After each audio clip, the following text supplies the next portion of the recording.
Aujourd'hui, je brise le silence. Je suis Ibrahim Traoré, et il est temps que la vérité soit dite. Pendant trop longtemps, des forces étrangères et certains régimes voisins ont agi dans l'ombre pour m'éteindre. La France, avec la complicité silencieuse de la Côte d'Ivoire, a vu en moi une menace. Non pas parce que j'étais violent ou extrémiste, mais parce que j'incarnais un rêve dangereux, celui d'une Afrique libre, souveraine et debout. Ils ont voulu m'effacer parce que j'ai dit non.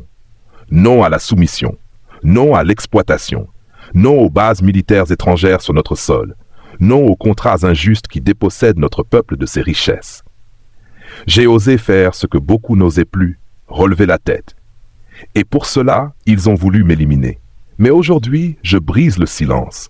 Ce n'est pas une confession, c'est un appel à la conscience africaine, un appel à la jeunesse, au peuple, à tous ceux qui rêvent encore de dignité et d'indépendance. Ce combat n'est pas le mien seul, c'est le nôtre. Car l'ennemi n'a plus toujours un visage étranger. Parfois, il nous ressemble, il parle notre langue, il s'habille comme nous, mais il sert d'autres intérêts. Ce système, cette trahison déguisée en diplomatie, doit cesser. L'Afrique ne sera libre que lorsque ses enfants cesseront de vendre leur propre mère pour des miettes.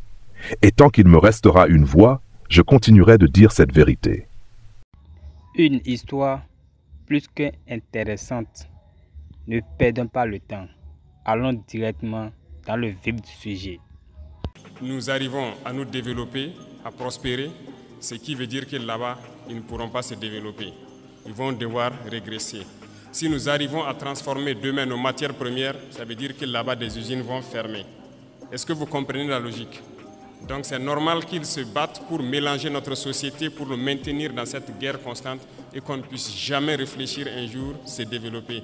Et là, ils continueront à se développer eux et nous serons toujours là à exporter vers eux nos matières premières et notre jeunesse en train de souffrir dans la misère, chercher à traverser l'océan pour aller mendier là-bas. Donc, ils sont dans leur logique de protéger leurs intérêts, de la mauvaise façon certes, mais nous, notre devoir c'est de nous battre pour nous affranchir et nous sortir de cette situation.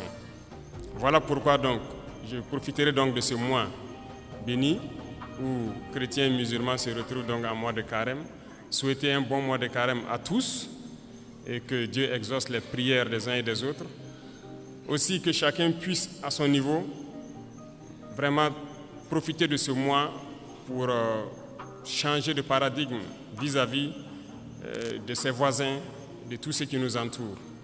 Et je souhaite que les leaders religieux, ici au Burkina Faso, profitent de ce mois aussi pour prêcher, voilà, je dirais la bonne parole, pour prêcher vis-à-vis de ceux-là, ces égarés qui tiennent les armes dans la brousse et qui tuent, parce que certains tuent et ils pensent qu'ils tuent au nom de la religion.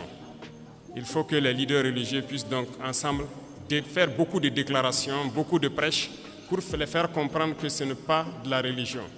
Pourquoi je le dis? Parce que je pense que beaucoup d'entre vous ont des frères ou des sœurs qui sont FDS, qui sont dans la brousse. Il est quasiment impossible aujourd'hui de prendre une base terroriste et ne pas trouver des livres coraniques ou autre chose. Ça veut dire que, donc je pense que par la parole, vous pouvez les atteindre. Il faut faire beaucoup de déclarations, beaucoup de prêches pour les faire comprendre que ça, ce n'est pas de l'islam. C'est tout sauf de l'islam. On n'a jamais dit de tuer. Et nous irons plus loin même. Nous allons demander bientôt donc aux leaders de l'islam, donc du monde entier aussi, de nous joindre dans ce combat-là, avoir des déclarations claires, franches, pour inviter tous ceux qui sont là à tuer au nom de l'islam, que ce n'est pas de l'islam. Normalement, c'est une religion de paix, de solidarité, voilà, d'entraide.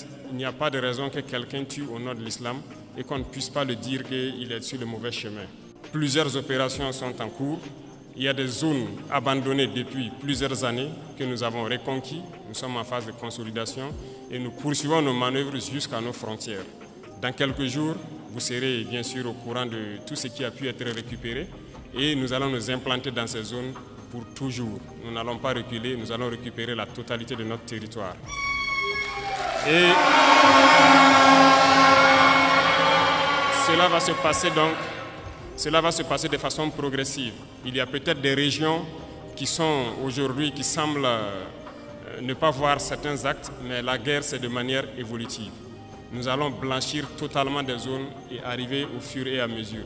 Et resserrer l'étau sur ces gens, c'est comme je le dis, ils n'ont que de choix, soit de comprendre le message, de revenir à la patrie, ou bien ils vont disparaître. C'est à eux de choisir. Dans ce combat que nous menons aujourd'hui, le plus dangereux, c'est la guerre de communication. Et je pense que ce n'est pas la première fois. Et aujourd'hui, je pense que les Burkinabés, les Africains doivent avoir compris qu'est-ce que c'est que la guerre de communication. Malheureusement ou heureusement pour nous, l'impérialisme, comme disait Thomas Sankara, est un mauvais élève. Un très mauvais élève parce que vous avez beau le chercher de la classe, il va revenir avec les mêmes méthodes. Ils ne peuvent pas changer. Et souvent, ça devient du ridicule. Quand vous prenez aujourd'hui les médias impérialistes, vous voyez ce qu'ils publient. Ils ont procédé par la même méthode pour mettre le feu au Rwanda, par la même méthode pour détruire le Soudan, par la même méthode pour détruire l'Afrique. Ça ne va pas prendre. Et aujourd'hui, je pense que vous êtes bien conscients, ils sont très forts dans manipuler l'information, créer du faux tout autour. Et tenez-vous bien, ces mêmes médias, je le dis aujourd'hui haut et fort, surtout Jeune Afrique, nous ont courtisés au tout début, 2022-2023. Ils sont passés par plusieurs canaux pour nous aborder, pour nous faire payer et laver notre image, comme ils le disent. Nous avons refusé, ils ne peuvent pas le nier parce qu'on a les preuves chez nous. Ils ont envoyé des gens, c'est comme ça qu'ils fonctionnent. Et beaucoup de chefs d'État tombent dans leur piège, ils versent de l'argent chaque mois pour qu'on publie des articles pour laver leur image. Non, c'est dangereux. Ils ne vivent que de ça. Vous payez l'argent, ils mentent, ils lavent votre image. Vous refusez, ils mentent pour détruire votre image.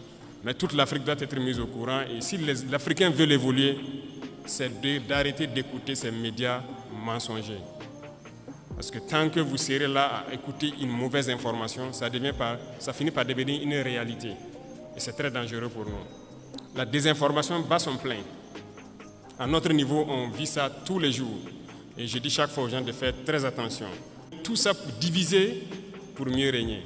Donc, il faut que tout un chacun à son niveau puisse, en tout cas, percevoir les manœuvres de l'impérialisme, pouvoir conseiller l'autre et qu'ensemble, nous restons unis pour construire notre pays. Nous, notre mission, c'est cela. Et nous allons construire le Burkina Faso. Le Burkina Faso sera ce qu'ils n'ont jamais rêvé de voir. L'Afrique doit se réveiller, l'Afrique doit quitter ces situations de conflit. On nous a assez manipulés, on nous a assez mis en conflit les uns contre les autres pour nous piller. Aujourd'hui, au Burkina Faso, ils ont une certitude. Le terrorisme, c'est presque fini. Qu'est-ce qu'il faut faire? Soit créer une rébellion ou créer une guerre civile. C'est ça. Et ils sont dans la manœuvre pour ça. On les attend. Et il faut que chacun, à son niveau, fasse attention. Parce que si les gens se laissent manipuler, on va les aligner, on va les allumer comme les autres aussi. La manipulation ne doit pas passer. On a un objectif à atteindre, on va atteindre l'objectif. C'est la mission qui nous est assignée actuellement. Et je vais inviter donc tout un chacun à prendre ça en considération parce que l'impérialisme a plusieurs visages. On parle des impérialismes qui sont hors du continent, mais il y a des impérialistes à l'intérieur de nous aussi, au Burkina Faso ici. Quand il s'agit de dire certaines choses crûment, il faut le dire. Ça va faire mal, on va se demander pardon, mais il faut qu'on se dise la vérité pour pouvoir avancer. Il y a des gens au Burkina Faso qui ne veulent pas voir les autres évoluer. Il y a des gens qui veulent rester eux seuls au sommet. Non. Nous avons décidé de rendre l'État un peu plus fort et de partager les richesses. Parce que l'intoxication a commencé déjà quand on a commencé à mettre en place l'initiative Faso Mebo. Beaucoup d'entrepreneurs ont commencé à intoxiquer la jeunesse et tout ça. Non. Nous, on a donné des marchés. On a donné des marchés de route, non? On est à quel niveau? Les taux d'exécution, pour la plupart, ce n'est pas bon. Le ministre a fait dernièrement une sortie, une tournée. Vous avez tous suivi à la télé. Ça ne va pas trop. C'est lent. On demande aux gens de s'unir. Nous-mêmes, on a essayé de mettre des gens en groupement. Ils ne veulent pas travailler en groupement. Ça veut dire qu'on les unit d'une manière ou d'une autre pour qu'ils puissent aller vite. Nous, on ne va pas attendre les caprices des uns et des autres et que le Burkina va se développer dans 500 ans, 1000 ans. Non. Nous, c'est dans 5 ans. On veut voir des trucs assez significatifs. Donc, si vous vous unissez, vous aurez plus d'équipements et vous pourrez travailler plus efficacement. Résultat de course, on est en train d'équiper l'ONBA, la Sonater. Voilà que tout de suite les gens demandent l'eau. On est obligé de faire nos barrages nous-mêmes, curer ce qui est là et creuser des points de nous-mêmes. Voilà pourquoi on a payé les équipements pour équiper l'ONBA. Ils sont déjà à Ereddougou sur la route de Bobo pour faire les premiers barrages. Deuxième chose, ce sont les banquiers. Aujourd'hui, ça nous revient encore beaucoup que beaucoup de banquiers refusent d'accompagner ceux qui gagnent des marchés de l'État et tout ça. Bon, on est là-dessus, il faut que les gens changent de fusil d'épaule. Parce qu'il y a un banquier dans la salle, je ne sais pas, hein. Il n'y en a pas, d'accord. Donc vous les rapporterez, les banquiers. Il faut que ça change, parce que beaucoup de banques fonctionnent avec l'argent de l'État. On a demandé aux banquiers de rétrocéder une partie, donc c'est ce qu'on appelle les dépôts à terme, les DAT. Ce sont les sociétés d'État qui déposent leur argent dans les banques. On veut notre argent pour faire du travail. Les gens trouvent qu'ils ne peuvent pas donner l'argent parce que ça va affaiblir leur banque. Mais chaque année, les banques ont réalisé tant de milliards d'intérêts nets. L'autre jour à la télé, j'ai regardé une banque qui fait aussi des milliards d'intérêts, ils se partagent. Non. Soit on se comprend vraiment autour d'une table, ou bien nous on va passer à une autre méthode. Et ce matin, je tenais à faire cette déclaration pour que vous compreniez que la bagarre qui va commencer, la poussière va se soulever comme on aime le dire. Mais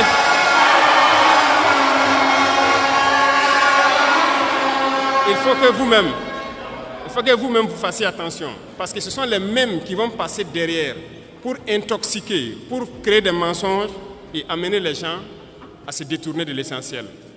Il y en a déjà qui essaient, on voit beaucoup de gens qui font des vidéos pour laver les images de certains et tout ça. Faites attention. Et il y a beaucoup de petites entreprises qui ferment parce qu'ils n'arrivent pas à payer les salaires des employés et tout ça. Ils ont des factures déposées au trésor, on n'arrive pas à payer. Mais c'est ça, on dit de donner une partie de notre argent en banque. On va payer ces entreprises pour qu'ils puissent fonctionner. Et les gens sont en train de réfléchir avec l'argent. Pensez qu'on peut laisser ça comme ça? La dette intérieure, là, on va payer ça. Cette fin du mois, là, l'argent là va rentrer. On a demandé juste un pourcentage. Ce n'est même pas tout l'argent qu'on veut retirer. C'est un pourcentage qu'on a demandé pour le faire. Et ça réfléchit beaucoup. Certaines banques ont répondu, félicitations à eux, mais la plupart des banques n'ont pas transféré l'argent jusqu'à aujourd'hui. C'est un message que je tenais à les lancer. On a donné fin mars, c'est fin mars. Si fin mars, les 25% ne sont pas là, on va passer à autre chose. Vous êtes prévenus et que la manipulation ne doit pas continuer. Parce que ce sont généralement ceux qui sont victimes de ça, ce sont les couches les plus pauvres en fait, du pays. Il est employé dans une petite entreprise, il a peut-être son 50 000, son 100 000 par mois. Son patron a déposé des factures au trésor, il n'arrive pas à avoir l'argent. Lui, il va perdre son emploi, toute sa famille souffre, pendant que d'autres sont en train de faire des milliards d'intérêts par mois ou par an. Non, ça ne va pas marcher. Donc, il faut se préparer. C'est un autre front qui s'ouvre. Il y aura toutes les manipulations possibles, mais restez serein, il faut qu'on avance. Ceux qui veulent importer quelque chose au Burkina, allez-y au ministère, ils vont vous donner les papiers. Il n'y a pas de deal. Si vous partez là-bas et que quelqu'un dit de payer quoi que ce soit, venez à la présidence même vous plaindre. Il y a un bureau là-bas pour ça. Et on va voir celui qui a demandé l'argent là. Donc, il n'y a pas de deal encore pour avoir une autorisation spéciale d'importer. C'est limpide, c'est clair. Il faut le faire. Ceux-là aussi qui importent, qui viennent cacher aussi dans les magasins pour qu'il y ait l'inflation, je vous en prie, dénichez-les et dites-les d'arrêter. On ne paye pas venir cacher, attendre qu'il y a le manque pour sortir et puis mettre des prix assez élevés. Ils n'ont qu'à arrêter ça. Je pense que le ministère a lancé pour dénicher les magasins que les gens ont construits dans les non-lotis là, pour stocker.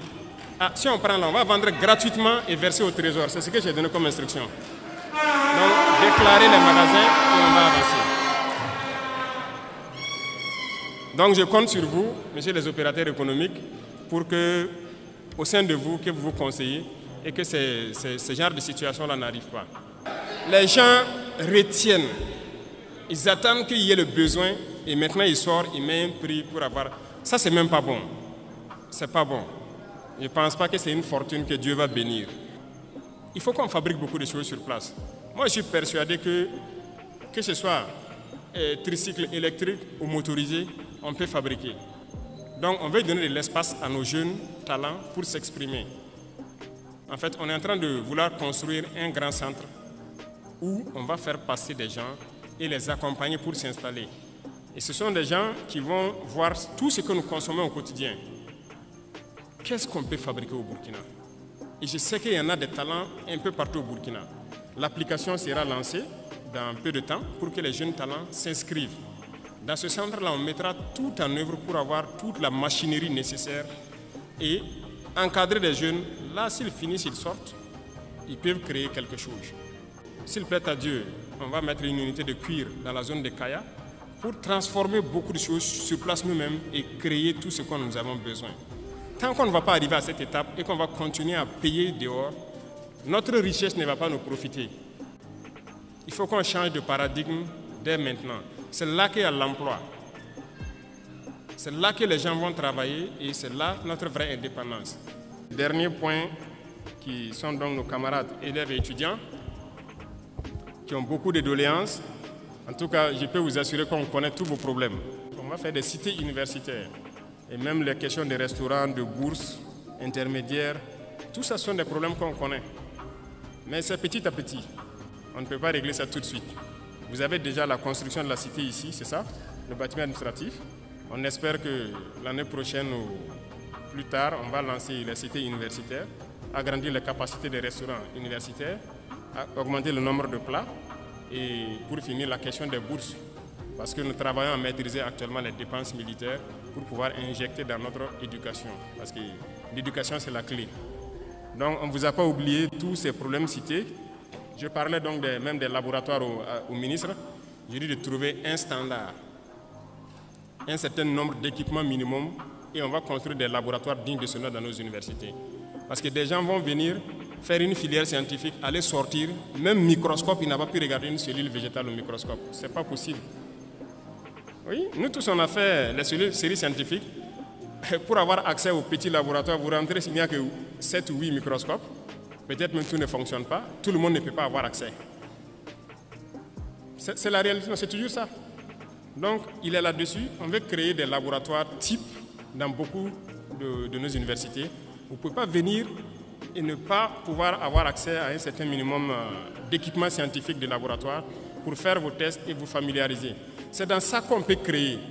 Si on n'a pas développé ce volet laboratoire, on a des théoriciens qu'on crée. J'étais surpris même d'apprendre que même au niveau de nos chercheurs, il n'y a pas de microscope électronique à balayage au Burkina. Depuis que le Burkina existe, il n'y a pas ça. Et j'ai demandé au ministre, j'ai dit, mais comment vous faites donc la recherche? On est obligé d'aller à l'extérieur, louer des laboratoires, payer de l'argent pour faire. Pendant que le microscope électronique à balayage, je ne pense pas que ça coûte le milliard. Et comment on ne peut pas le faire? Actuellement, on est en train de payer ça pour installer au Burkina, pour qu'on puisse faire tout sur place ici. Donc, j'espère que d'ici là, tout ça sera opérationnel et que ça puisse profiter donc, aux étudiants même, aux chercheurs, aux scientifiques, pour pouvoir avancer dans leurs recherches. Les salles informatiques et tout ce qui s'ensuit. Donc, on va voir tout ce qui est possible. Le ministère même avait déjà lancé pour acquérir un certain nombre d'ordinateurs pour que les étudiants puissent avoir les salles de façon bien équipée. Et c'est fait avec le Burkinabé, c'est ça? Il y a une unité burkinabé qui fabrique des ordinateurs. Donc, on a fait une convention la dernière fois pour pouvoir payer beaucoup d'équipements avec lui et équiper nos centres universitaires. Et vous aurez donc accès normalement à ces salles-là pour que vous puissiez faire vos recherches. Et l'Internet, je pense que ça, c'est en train de s'améliorer dans beaucoup d'universités. L'Internet est là maintenant pour les recherches. On peut aller vite et très bien dans la guerre et dans le développement. Nous avons foi, nous ne perdons jamais espoir, nous sommes vraiment très confiants.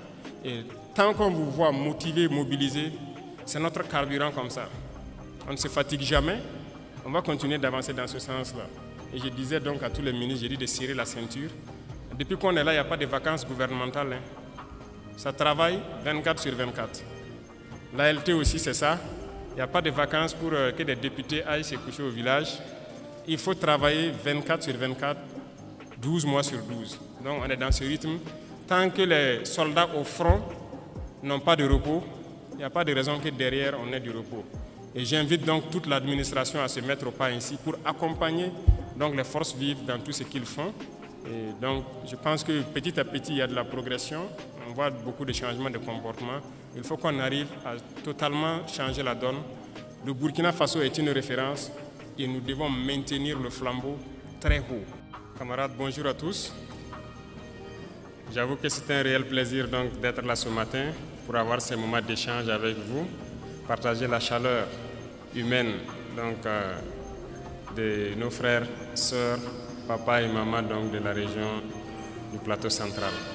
Mais je souhaiterais qu'on puisse rendre un hommage vibrant à ceux-là qui se battent au front, qui nous permettent, nous, de nous retrouver ici, d'échanger et de voir les perspectives pour notre patrie. Et je voudrais qu'on observe une minute de silence pour la mémoire de ceux qui ont laissé leur vie dans cette bataille.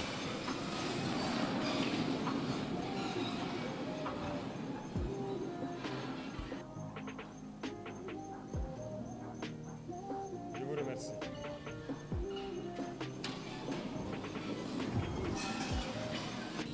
Ça fait bientôt 10 ans que nous sommes dans cette situation de guerre.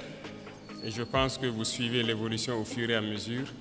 Et j'espère que tout le monde est conscient que nous ne sommes plus dans une guerre de terrorisme, mais dans une guerre d'indépendance. Et il faut que chacun comprenne que c'est une logique pour les impérialistes de nous imposer cette guerre. Normalement, chaque leader, chaque dirigeant devrait se battre pour son pays. C'est une logique. Ils se battent pour leurs intérêts et nous devons nous battre aussi pour nos intérêts. Si nous arrivons à nous développer, à prospérer, ce qui veut dire que là-bas, ils ne pourront pas se développer. Ils vont devoir régresser. Si nous arrivons à transformer demain nos matières premières, ça veut dire que là-bas, des usines vont fermer. Est-ce que vous comprenez la logique? Donc c'est normal qu'ils se battent pour mélanger notre société, pour nous maintenir dans cette guerre constante et qu'on ne puisse jamais réfléchir un jour se développer. Et là, ils continueront à se développer eux et nous serons toujours là à exporter vers eux nos matières premières et notre jeunesse en train de souffrir dans la misère, chercher à traverser l'océan pour aller mendier là-bas.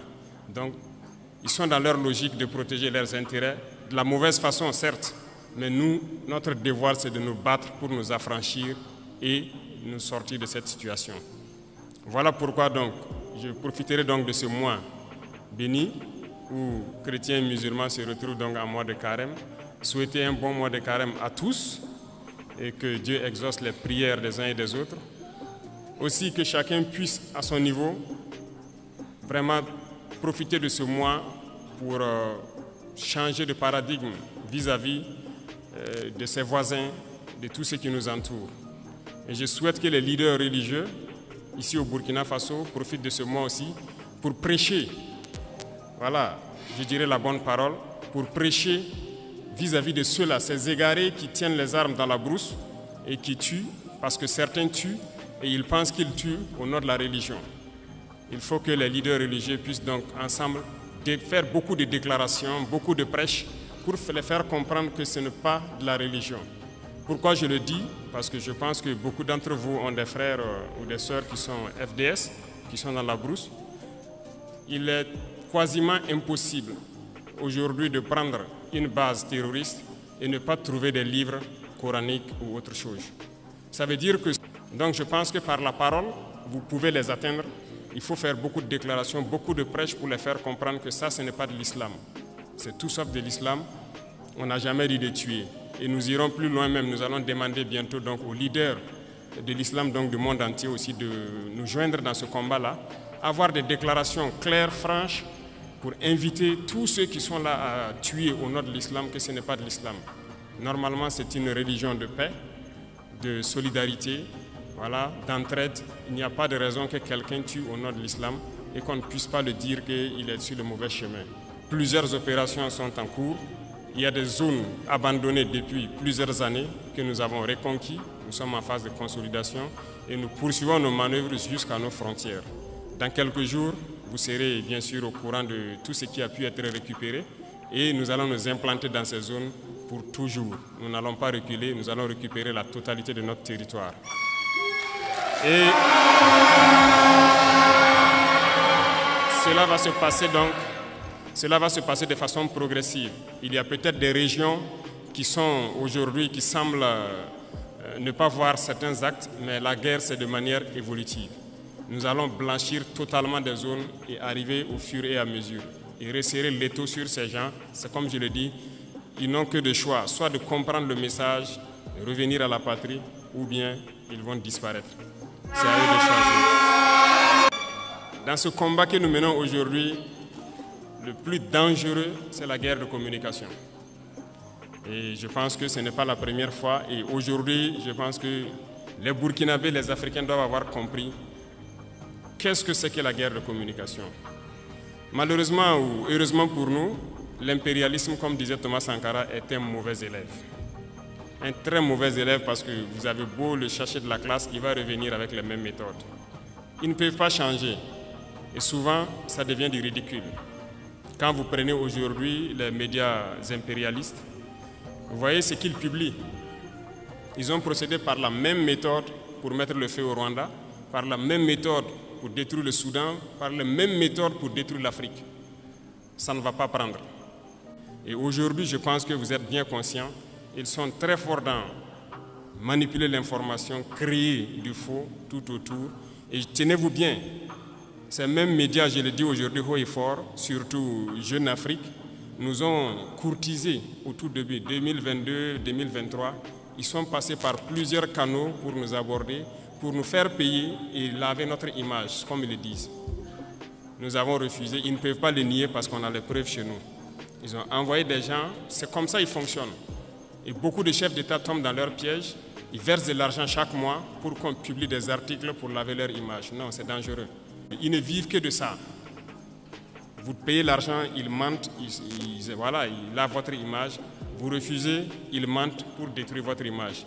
Mais toute l'Afrique doit être mise au courant. Et si l'Africain veut évoluer, c'est d'arrêter d'écouter ces médias mensongers. Parce que tant que vous serez là à écouter une mauvaise information, ça finit par devenir une réalité. Et c'est très dangereux pour nous. La désinformation bat son plein. À notre niveau, on vit ça tous les jours. Et je dis chaque fois aux gens de faire très attention. Tout ça pour diviser pour mieux régner. Donc, il faut que tout un chacun à son niveau puisse, en tout cas, percevoir les manœuvres de l'impérialisme, pouvoir conseiller l'autre et qu'ensemble, nous restons unis pour construire notre pays. Nous, notre mission, c'est cela. Et nous allons construire le Burkina Faso. Le Burkina Faso sera ce qu'ils n'ont jamais rêvé de voir. L'Afrique doit se réveiller, l'Afrique doit quitter ces situations de conflit. On nous a assez manipulés, on nous a assez mis en conflit les uns contre les autres pour nous piller. Aujourd'hui, au Burkina Faso, ils ont une certitude. Le terrorisme, c'est presque fini. Qu'est-ce qu'il faut faire? Soit créer une rébellion ou créer une guerre civile. C'est ça. Et ils sont dans la manœuvre pour ça. On les attend. Et il faut que chacun, à son niveau, fasse attention. Parce que si les gens se laissent manipuler, on va les aligner, on va les allumer comme les autres aussi. La manipulation ne doit pas passer. On a un objectif à atteindre, on va atteindre l'objectif.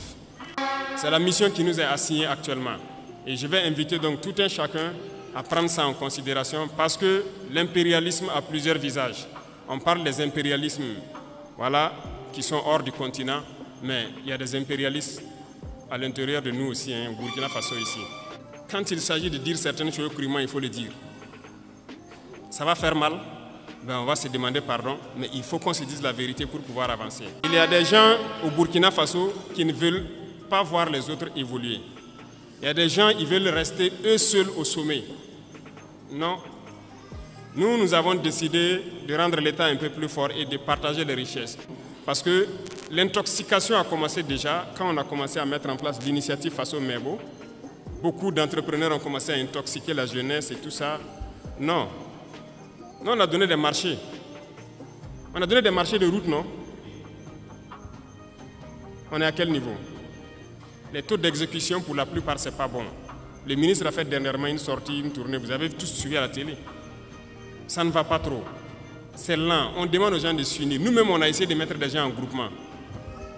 Ils ne veulent pas travailler en groupement. Ça veut dire qu'on les unit d'une manière ou d'une autre pour qu'ils puissent aller vite. Nous, on ne va pas attendre les caprices des uns et des autres et que le Burkina va se développer dans 500 ans, 1000 ans. Non. Nous, c'est dans 5 ans, on veut voir des trucs assez significatifs. Donc, si vous vous unissez, vous aurez plus d'équipements et vous pourrez travailler plus efficacement. Résultat de course, on est en train d'équiper l'ONBA, la Sonater. Voilà que tout de suite les gens demandent l'eau. On est obligé de faire nos barrages nous-mêmes, curer ce qui est là et creuser des points de nous-mêmes. Voilà pourquoi on a payé les équipements pour équiper l'ONBA. Ils sont déjà à RDB sur la route de Bobo pour faire les premiers barrages. Deuxième chose, ce sont les banquiers. Aujourd'hui, ça nous revient encore beaucoup que beaucoup de banquiers refusent d'accompagner ceux qui gagnent des marchés de l'État et tout ça. Bon, on est là-dessus, il faut que les gens changent de fusil d'épaule. Parce qu'il y a un banquier dans la salle, je ne sais pas, hein. Il n'y en a pas, d'accord. Donc vous les rapporterez, les banquiers. Il faut que ça change, parce que beaucoup de banques fonctionnent avec l'argent de l'État. On a demandé aux banquiers de rétrocéder une partie, donc c'est ce qu'on appelle les dépôts à terme, les DAT. Ce sont les sociétés d'État qui déposent leur argent dans les banques. On veut notre argent pour faire du travail. Les gens trouvent qu'ils ne peuvent pas donner l'argent parce que ça va affaiblir leur banque. Mais chaque année, les banques ont réalisé tant de milliards d'intérêts nets. L'autre jour à la télé, je regardais une banque qui fait aussi des milliards d'intérêts, ils se partagent. Non. Soit on se comprend vraiment autour d'une table, ou bien nous on va passer à une autre méthode. Et ce matin, je tenais à faire cette déclaration pour que vous compreniez que la bagarre qui va commencer, la poussière va se soulever comme on aime le dire. Mais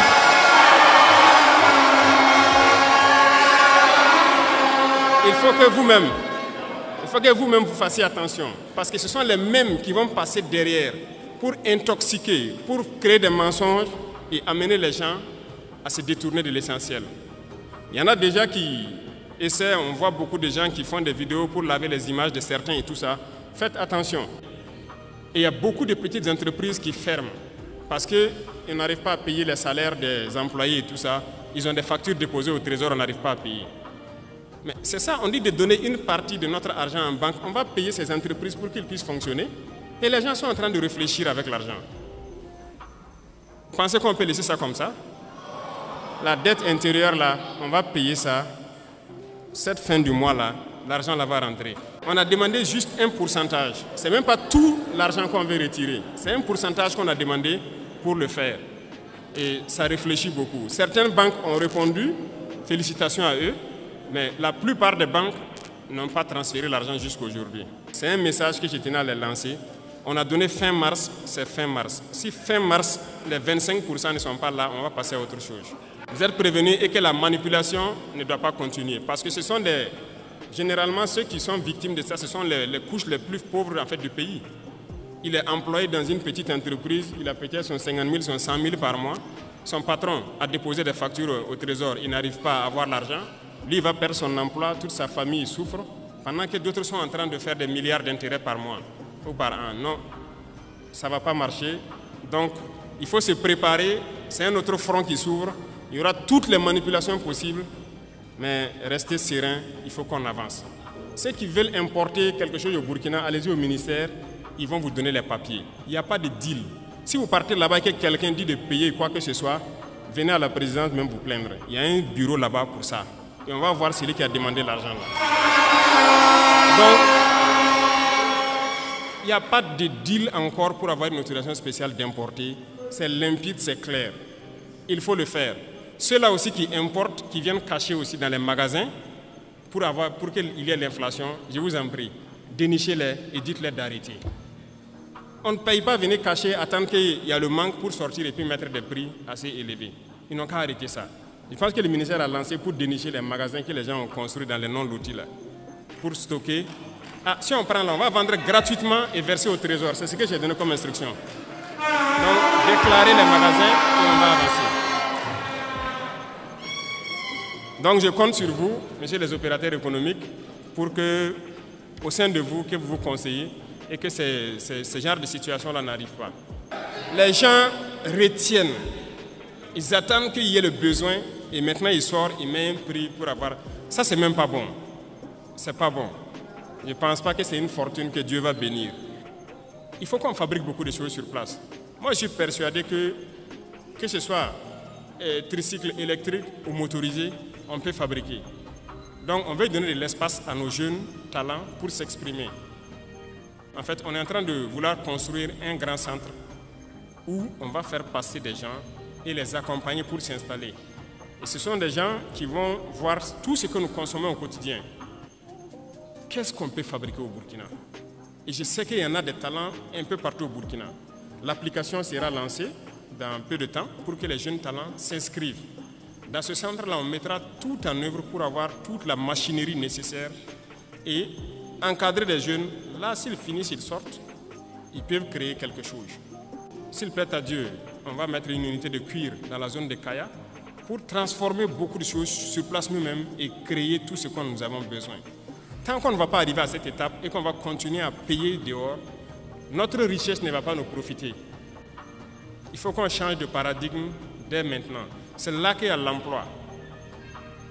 C'est là que les gens vont travailler et c'est là notre vraie indépendance. Dernier point, qui sont donc nos camarades élèves et étudiants, qui ont beaucoup de doléances. En tout cas, je peux vous assurer qu'on connaît tous vos problèmes. On va faire des cités universitaires. Et même les questions de restaurants, de bourses, intermédiaires, tout ça sont des problèmes qu'on connaît. Mais c'est petit à petit. On ne peut pas régler ça tout de suite. Vous avez déjà la construction de la cité ici, c'est ça, le bâtiment administratif. On espère que l'année prochaine ou plus tard, on va lancer les cités universitaires, agrandir les capacités des restaurants universitaires, augmenter le nombre de plats et pour finir la question des bourses. Parce que nous travaillons à maîtriser actuellement les dépenses militaires pour pouvoir injecter dans notre éducation. Parce que l'éducation, c'est la clé. Donc, on ne vous a pas oublié tous ces problèmes cités. Je parlais donc même des laboratoires au ministre. J'ai dit de trouver un standard, un certain nombre d'équipements minimum et on va construire des laboratoires dignes de ce nom dans nos universités. Parce que des gens vont venir faire une filière scientifique, aller sortir, même microscope, il n'a pas pu regarder une cellule végétale au microscope. Ce n'est pas possible. Oui, nous tous on a fait les séries scientifiques. Pour avoir accès aux petits laboratoires, vous rentrez s'il n'y a que 7 ou 8 microscopes. Peut-être même tout ne fonctionne pas. Tout le monde ne peut pas avoir accès. C'est la réalité, c'est toujours ça. Donc, il est là-dessus. On veut créer des laboratoires types dans beaucoup de nos universités. Vous ne pouvez pas venir et ne pas pouvoir avoir accès à un certain minimum d'équipements scientifiques de laboratoire pour faire vos tests et vous familiariser. C'est dans ça qu'on peut créer. Si on n'a pas développé ce volet laboratoire, on a des théoriciens qu'on crée. J'étais surpris même d'apprendre que même au niveau de nos chercheurs, il n'y a pas de microscope électronique à balayage au Burkina. Depuis que le Burkina existe, il n'y a pas ça. Et j'ai demandé au ministre, j'ai dit, mais comment vous faites donc la recherche? On est obligé d'aller à l'extérieur, louer des laboratoires, payer de l'argent pour faire. Pendant que le microscope électronique à balayage, je ne pense pas que ça coûte le milliard. Et comment on ne peut pas le faire? Actuellement, on est en train de payer ça pour installer au Burkina, pour qu'on puisse faire tout sur place ici. Donc, j'espère que d'ici là, tout ça sera opérationnel et que ça puisse profiter donc, aux étudiants même, aux chercheurs, aux scientifiques, pour pouvoir avancer dans leurs recherches. Les salles informatiques et tout ce qui s'ensuit. Donc, on va voir tout ce qui est possible. Le ministère même avait déjà lancé pour acquérir un certain nombre d'ordinateurs pour que les étudiants puissent avoir les salles de façon bien équipée. Et c'est fait avec le Burkinabé, c'est ça? Il y a une unité burkinabé qui fabrique des ordinateurs. Donc, on a fait une convention la dernière fois pour pouvoir payer beaucoup d'équipements avec lui et équiper nos centres universitaires. Et vous aurez donc accès normalement à ces salles-là pour que vous puissiez faire vos recherches. Et l'Internet, je pense que ça, c'est en train de s'améliorer dans beaucoup d'universités. L'Internet est là maintenant pour les recherches. On peut aller vite et très bien dans la guerre et dans le développement. Nous avons foi, nous ne perdons jamais espoir, nous sommes vraiment très confiants. Et tant qu'on vous voit motivé, mobilisé, c'est notre carburant comme ça. On ne se fatigue jamais, on va continuer d'avancer dans ce sens-là. Et je disais donc à tous les ministres, j'ai dit de serrer la ceinture. Depuis qu'on est là, il n'y a pas de vacances gouvernementales. Ça travaille 24 sur 24. L'ALT aussi, c'est ça. Il n'y a pas de vacances pour que des députés aillent se coucher au village. Il faut travailler 24 sur 24, 12 mois sur 12. Donc on est dans ce rythme. Tant que les soldats au front n'ont pas de repos, il n'y a pas de raison que derrière on ait du repos. Et j'invite donc toute l'administration à se mettre au pas ainsi pour accompagner Donc les forces vives dans tout ce qu'ils font. Et donc je pense que petit à petit, il y a de la progression. On voit beaucoup de changements de comportement. Il faut qu'on arrive à totalement changer la donne. Le Burkina Faso est une référence et nous devons maintenir le flambeau très haut. Vous en avez assez de payer trop cher pour des outils numériques et des abonnements. Bonne nouvelle, laissez-moi vous présenter Gamso, la plateforme ultime qui vous donne accès à des services premium comme ChatGPT, Midjourney, Autodesk et bien d'autres, à des prix incroyablement réduits. Que vous soyez étudiant, entrepreneur ou créatif, Gamso vous permet d'accéder à vos outils préférés pour une fraction du prix. Avec plus de 6 ans d'expérience, ils offrent des abonnements partagés, livrés en temps réel, sans attente ni tracas. Le processus est simple. Inscrivez-vous sur gamso.com, choisissez un abonnement, payez via une passerelle sécurisée et profitez immédiatement de votre service. Gamso se démarque avec une activation instantanée, un bouton de réinitialisation rapide, une sécurité SSL garantie, un support 24/7 et une garantie de remboursement sous 24 heures. Avec 88% d'avis positifs, c'est une plateforme fiable et sans risque. Utilisez mon lien de parrainage et code promo en description pour profiter de réductions exclusives. Pourquoi payer plus cher? Essayez Gamso dès aujourd'hui et accédez au meilleur du numérique pour moins cher. Merci d'avoir regardé la vidéo de début jusqu'à la fin. Que pensez-vous de l'interview de Ibrahim Traoré? Son vision, c'est de développer l'Afrique pour que l'Afrique puisse devenir un continent libre de sa décision. Avec Ibrahim Traoré, le développement et l'assurance et la liberté de l'Afrique est assurée. Que pensez-vous de cette interview? J'en ai marre!